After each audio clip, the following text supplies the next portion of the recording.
మహిషము కుమ్ముగలిగిన రాక్షసుడు. మహిషాసురునికి అనేక రకాల గణాలు ఉన్నాయి.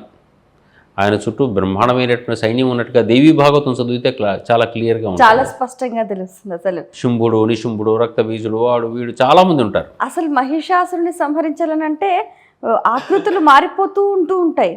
ఆ మారిపోతున్న ఆకృతులను అంటే ఇప్పుడు మనిషి లోపల కూడా అన్ని రకాల స్వభావాలు మారుతూ ఉంటాయి. వాటన్నిటిని అణిచేసి సమస్థితిలో ఉంచడానికి అట్లా మనం చూసుకుంటున్నప్పుడు అదే మహిషాసురుడు మొన్నటి ఈజీగా అర్థం కావడం కోసం చెప్పేటటువంటిది ఏంటంటే, మహిషాసురుడు, మహిషం అంటే దున్నపోతూ 2 కొమ్ములు ఉంటాయి.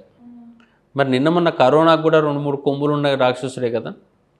అంటే ప్రకృతి శక్తి ఎప్పుడైతే బలహీనపడుతుందో భూమి అంతర్గతంగా ఉండేటటువంటి కొన్ని రకాలైనటువంటి సూక్ష్మజీవులకు సంబంధించిన శక్తులు బయటకు వస్తాయి. అక్కడ మహిషాసురుడు బయటకు వచ్చాడు ఒకనొక సందర్భంలో గుర్తు చేసి రికార్డు చేసింది దేవీ భాగవతం. ఇప్పుడు మళ్ళీ మనం కొత్త పురాణం రాస్తే కరోనాసురుడు గురించి రాయాల్సి వస్తుంది. ఈ కరోనాసురుడు కూడా అటువంటి వాడే. ఈ రకమైనటువంటి కొమ్ముల రాక్షసుడు ఇప్పుడు బయటకు వచ్చాడు, ఆ రకమైన కొమ్ముల రాక్షసుడు అప్పుడు బయటకు వచ్చాడు. ఇవాళ ఆ రోజుల్లో ఆయనకున్న గణాన్నంతా కూడానేమో శుంభుడు, నిశుంభుడు పేర్లని పెట్టారు, రాక్షసుల పేర్లు. ఇప్పటి రోజుల్లో వేరియంట్స్ అని పేరు పెడుతున్నాం. ఈ వేరియంట్స్ అనేవి కూడా మన ఎక్కడో దగ్గర ఇబ్బందులు పెట్టినవే కదా. అందుకని అక్కడ కూడా చూడండి, అమ్మ రక్తబీజుడు ఉన్నాడు. ఒక్క చుక్క రక్తం ఒక దగ్గర పడేటట్టయితే ఇన్ని యోజనాలు విస్తరిస్తాడు అని అర్థం. ఇప్పుడు కరోనా ఎట్లా స్ప్రెడ్ అయింది మనకు తెలియదా. మహిషాసురుడు అంటే ఇప్పటి కరోనాను గుర్తు చేసుకుంటే మనకి ఈజీగా అర్థమవుతుంది. మరి ఇవన్నీ ఎప్పుడు బాగా వృద్ధిలోకి ఇవన్నీ రాకుండా ఎప్పుడు ఉంటాయంటే, ఈ భూమి మీద సరియైన ప్రకృతి శక్తి బాగా ఉండాలి. ఈ ప్రకృతి శక్తి లోపించకుండా చూసుకోవాలి. ఆ భూమి మీద ఉన్న మనలోనూ కూడా ఆ ప్రకృతి శక్తి లోపించద్దు. మరి కరోనా వచ్చినప్పుడు అందరం పోయామా? పోలేదు. ఎవరు బలహీనుడో వాడు పోయాడు. అందుకని ప్రకృతి శక్తి తగ్గింది చాలా. చూడండి, ఇంకా కరోనా సందర్భంలో జరిగింది, మీకు ఆక్సిజన్ లేక చచ్చిపోయారు. అవును, ఆక్సిజన్ లేక చచ్చిపోవటం అంటే భూమి మీద ఈంకార స్వరూపిణి మన దగ్గర లోపించిందనే కదా అర్థం. మరి ఆ శక్తిని మళ్ళీ మనం ఉద్ధరించుకోవాలంటే మళ్ళీ వైదిక సాహిత్యం మీదకి వెళ్ళి మనం పరిశోధన మళ్ళీ మొదలు పెట్టాల్సిందే, తప్పదు.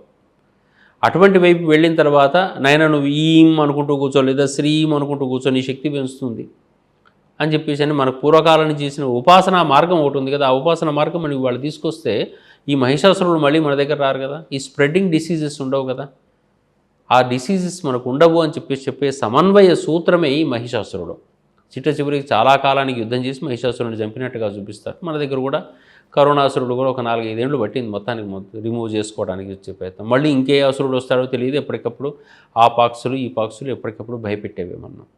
అందుకని ఇటువంటి ప్రకృతి లోపల బలం తగ్గటం వల్ల వచ్చేటువంటి లోపాలను తగ్గించేటటువంటిది కాబట్టి దాన్ని పెంచడం కోసం వినియోగపడేటటువంటిది మహిషాసురునికి సంబంధించిన మరొక కిరణం సూర్యకిరణమే. అది ఆ సూర్యకిరణం ద్వారా ఈ ప్రకృతి ప్రభావితం కావాలి. ఈ ప్రభావితమైనటువంటి చోట్ల ఆక్సిజన్ స్పష్టంగా విస్తరించాలి. అప్పుడే ఈ లోకానికి అందరికీ కూడా ప్రశాంతత ఏర్పడుతుంది అని చెప్పేటటువంటి కిరణం అది. ఇది మహిషాసురం వర్ధిని కిరణం అంట. For more videos like this, subscribe Big TV channel.